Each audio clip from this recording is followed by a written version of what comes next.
Good morning, my friends, and welcome back. We've been working in these last few meditations to find ways of changing our relationship with fear as it arises. And it arises in all of us because it is primitive and primary, and in fact, it is the one emotion that we are born with because perhaps it ensures our survival out of being alert, aware, and ready to react. We would never want to lose it, but at the same time, we might also not want that fear to take over or to run us. In mindfulness practice, we develop a different kind of relationship, and that is one of being able to be with fear, like sitting alongside of it, like inquiring into it, and saying, what are you about that you're coming up so strongly right now? What am I afraid of, really? Because honestly, most of us are not afraid for our very survival on any given day. But we may be afraid of failure, or judgment, or new situations that we have no idea yet how to respond to. And so our mind starts making up stories about what will happen if, or about truly terrible outcomes that could happen.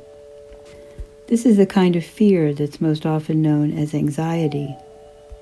And so what's the difference? Fear is an adrenaline response, hitting the brain immediately with the desire to do something urgent. Anxiety, on the other hand, is also an adrenaline rush, but then the mind grabs a hold of it and starts making up stories of terrible things and awful possibilities, and what if, and yes but, and it seems that it could go on forever, that monkey mind who's making stories about why it is that we really need to be afraid of this thing that we're thinking about. So let us sit today and work a bit with anxiety and our relationship with that kind of fear. Finding your comfortable position, sitting in the chair that supports you, with your hands in your lap, and allowing your eyes to gently close on the next out-breath. Letting that breath completely empty your body all the way out, and waiting just a second or two, and allowing the next breath to pull itself in. Noticing how it pulls itself in and takes care of you, just like that, as soon as you are empty. Working with anxiety is not too much different than that, as mindfulness allows us to release our hold on those fearful stories and to realize that they are no more than a mental creation. We can feel that same kind of emptying of the adrenaline out of our body, or at least feel it lowering at first, as that monkey mind is brought to greater stillness. Mindfulness practice gives us time to sort out a false threat from a real threat that actually needs to be acted upon quickly. And when I say a false threat, I'm not saying it isn't real, that you are afraid of your boss's judgment or afraid for your children's safety. All I'm suggesting is that those things may not actually be happening right now, but instead our minds make up stories about what could happen. And the truth is, anything could happen, but most of it probably won't. And so the type of fear that mindfulness can have the most effect on is the fear that we continually generate in our own minds as a product of a rich imagination or our desire to control everything rather than to be tossed around in this risky and stormy world. Without mindfulness, it is too easy to let that story voice start yammering in our heads and reinforcing the size and shape of a threat with things like, they're not going to like me, they'll think I'm stupid, I'll never get another job, I'll lose my mind, all my friends, and my apartment. And by now, we're in a total anxiety attack. Very natural.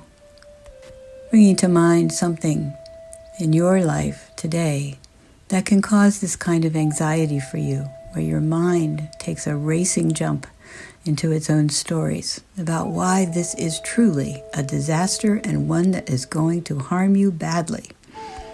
Right now, imagine that situation and see if you can notice that your heart is pumping more in your chest, or your back stiffening, or an imaginary alarm bell going off in your head.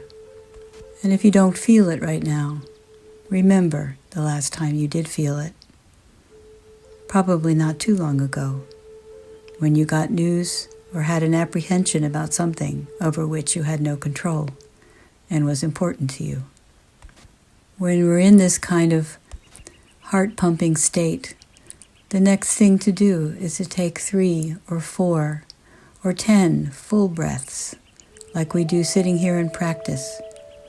In fact, that's what we're practicing for, to be able to do this when we need it. However many breaths you need to slow down your body. You can practice 3, 4, 5 breathing as a way to remember it. Breathe in for 3, hold it for 4, and release it slowly for 5. And continue to breathe that way as you notice the way in which your adrenaline begins to let go of you. Your body slows down. And as that happens, acknowledge to yourself, in this situation, I am afraid. Yes, hello, little fear. I see you. And name that fear. Give it a name so that you can actually create a bit of distance between yourself and the intensity of the emotional reaction. Fear of judgment. Fear of loss. Fear of being caught, unprepared and off guard.